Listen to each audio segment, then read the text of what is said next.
What's going on, everybody? Steve here, Rake and Profit over at rakeandprofit.com, coming back to you with another video. And today we are joined by my good friend Romer, who is 23 years old, and he's currently making over $12,000 a month selling books on Amazon FBA. Welcome, man. How you doing, brother?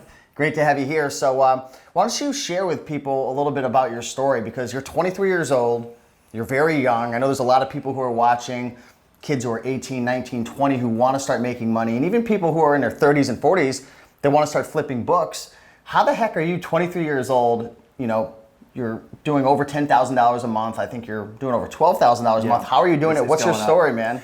Yeah, so I started doing this when I was in college, and I had my own textbooks, and I looked them up on Amazon. I found out they were profitable to sell. Yep. So I was like, okay. Well, at that point, I wasn't even looking at profit. I was just like, I want to get, you know, instead of getting lowballed at the bookstore, I can make more money selling these for $60 on Amazon.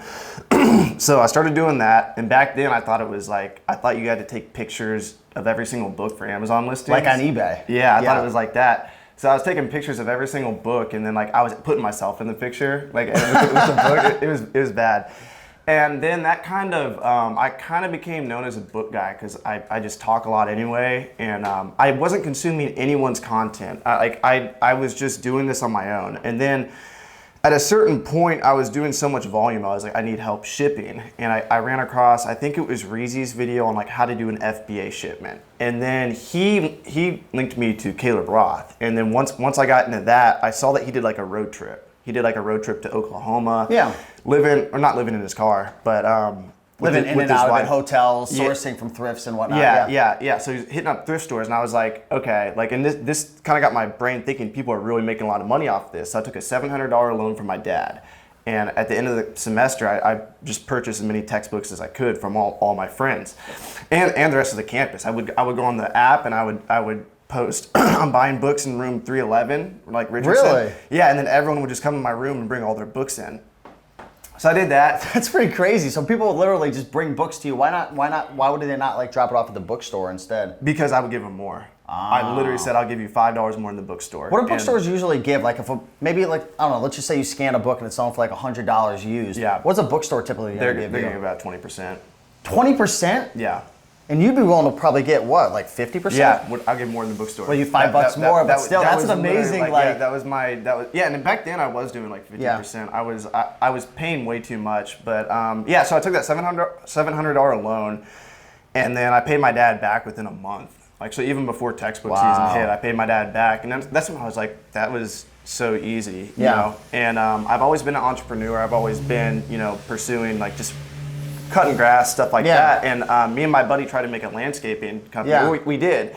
But he was working full time, and it was a lot of work. And every time a book sold on Amazon, I was just like, this is so much easier. And you're doing FBA, right? Yeah, FBA. So I'd be cutting a yard, and I would sell a book for like $80 on Amazon. And I would just be like, I'd be cutting a yard for $40. And I'd be like, I just spent an hour, I paid for gas, I had to drive here and do all this work, I'm sweating. And I opened up my seller app, and I sold a book for $80. And I was like, there's something in this right here. Yeah. You know. Wow. So and then after that, I got the idea from Caleb Roth, and I basically got it out of my car, took out the front seat, I put a bed down, and I headed out west. And I didn't know anything about really selling books. I just kind of jumped in, and thanks to guys like Raken and Reezy and Caleb, I learned everything just listening to YouTube videos while scanning. So I'd be out scanning, listening to YouTube videos. And then I went to some conferences, and that's when I really learned everything. And, you immersed yourself in the whole environment. That's what made it work. And then that's cool. I didn't know much then, but now like a year and a half in, I say a year and a half in thrifting. Yeah. You know, I started selling textbooks 4 years ago, but a year and a half thrifting, that's when I really, like immersed myself in all this content, and that just learned so fast. So are you full time right now? Yeah. Reselling? Yeah. And how long have you been like doing books serious? Like, because you said you were like thrifting and stuff 4 years ago, but like for the people watching, thinking like, wow, like he's 23, $12,000 in sales. Obviously, it's not profit; it's gross. Your profits are around 30 to 40%. Yeah. And your business is growing, but like for the people watching, thinking like, wow, I want to replicate this. How long did it take to start having success with books to like getting to the point where you're making like at least $1,000 a month profit? Yeah, I get that question a lot, and I'd say just get the volume up is like the most important thing. But how long did it take you? It took me Like from like getting serious with the books? Well, numbers wise, like right when I got around 500 inventory. So I was coaching wrestling October 2017, and I was getting paid like slave wages. Yeah. I mean, I love it, but like for the whole season, I got paid like $1,300 bucks. Jeez. And before, it's a couple books. Yeah. Before wrestling, it's like 13 textbooks. Yeah. Like seriously. Yeah. And before wrestling practice, I would go to these thrift stores and libraries, and I would just load up my car, and then I was like, I'm making so much more money doing this. But I'd say it took me a couple months before the numbers really started coming in. But once I hit 300 in inventory, that's when I was like seeing consistent sales. And then it took me a while to get the repricing strategies down and all that. But it's just feeding the beast, you know? Yeah. Yeah. So it sounds like one of the big things that Romer did was he took action, right? And if, you know, there's a lot of people watching who are like, books doesn't work for me, clothing doesn't work for me, wholesale, private label doesn't work for me. And the simple fact is you've got to work it. You've got to figure out what works. With books, you can be very unsuccessful if you do the wrong things, if you price it wrong, if you're not going to the right, sourcing locations, if you're not shipping. Like one of the big things that Romer mentioned was the correlation between how much he had in inventory and his sales. So if you want, your sales to increase, you've got to go out and find more and ship more in. Yeah, that's why I was a little bit tentative about that answer, because I think I could have done it so much faster now. Because I was hitting up like 1 or 2 thrift stores a day instead of mapping it out. And now I map it out to You like batch it? Yeah, I mean, like I have like 10 stores I'm gonna hit in one day. Yeah, and then I route it, and I can, and I don't scan romance anymore. I don't scan these sections that aren't gonna yield anything, and now I can just go from store to store to store and like load my car up in one day. So what types of books do you recommend people go out and look for? You said stay away from the romance, the fiction. Romance, yeah. Fiction can be okay. I know this is like a really debated topic, whether or not to sell new. And I know a lot of guys like to sell new, and they can sell fiction and it'll fly off the shelves. But like starting out, I don't recommend that because it's iffy. Okay. Do you have an opinion on that?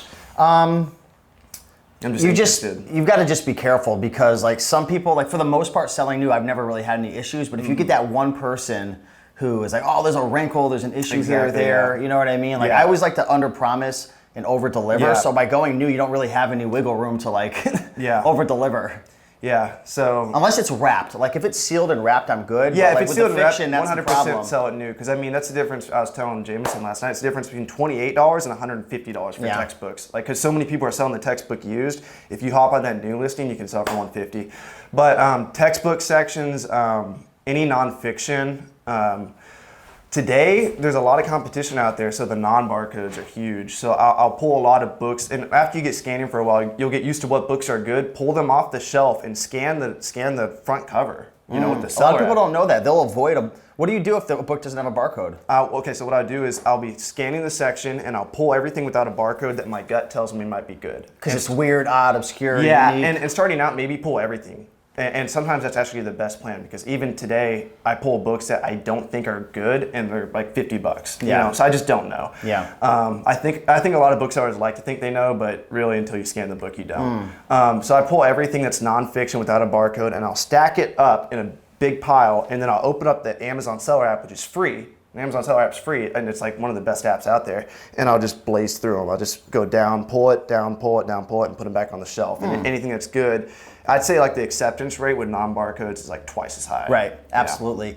What's the best advice you would give to somebody right now who's watching? They're excited. They're like, wow, if he could do it, I could do it. You know, I'm ready to put in the work. But they're sitting on the sideline kind of nervous. I'd say 100% with books, it's really hard to screw up because they're so cheap. So like just go all in. Go to your thrift stores, map out like 10 and hit them all in one day, and hit up the hot sections. Don't hit up the shit. Go straight to the good stuff. Yep. Scan it, and just send everything in as fast as possible. Like make mistakes as fast as you can. I mean, you're gonna make mistakes, so get them out of the way. Yeah.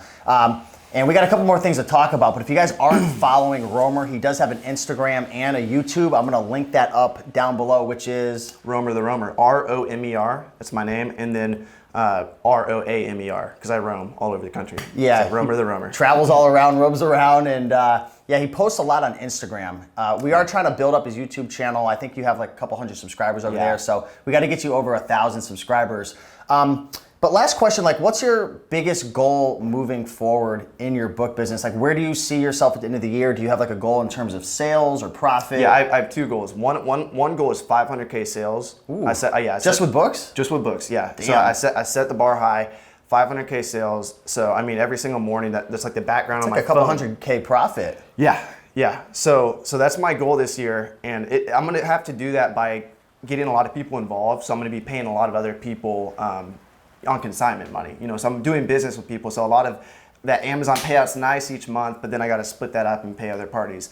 So that's one goal. And then also when 2020 hits, and you know, after New Year's, I keep saying this, I want to be able to sit back. I want to be able to go to Jamaica and have my business run without me for 2 weeks. I'm not saying I'm going to like leave my business. I plan on building this business for the next 5 to 10 years. But I want to have the option to step back and it still runs. It still has systems in place. I have books coming to me, and I have listers listing for me. I have people repricing, and my business is running without me being there.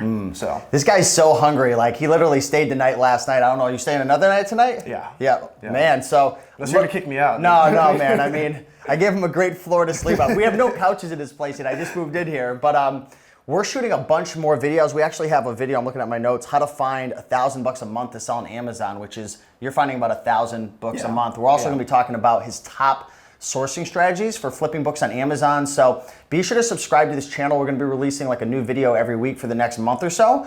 So subscribe to my YouTube channel if you haven't already. Subscribe to Romer on Instagram and YouTube, and we have a lot more content coming that's going to be able to help you guys out. So if you enjoyed this video, do us a big favor and go down below and smash that like button. Leave a comment. Let us know what you thought. Where are you from in the country right now? We're actually shooting this in Connecticut, and you're from, where are you sourcing all these books from? Nashville? All over. Like, I literally all over the country, but Nashville, Tennessee, there's a lot of competition there, but I still find a lot of books. And then like literally California, Washington. That's awesome. Miami, I was there a couple weeks ago, and now I'm up here. This is my second time coming. This is the best area for books. I think Connecticut is the best state for books, so I'm excited. You want to go to places that are highly literate, I find. You know what I mean? RESELL always talks about that. Well, yeah, you look at the wealth map, and a lot of the wealth is up here. Yeah. And rich people read more. I mean, that's just it, seriously. So appreciate you all watching. You know, the goals of this video and the YouTube channel is to help you guys make money online. So hopefully this is helping you to get in the right direction and move in the right direction with flipping books.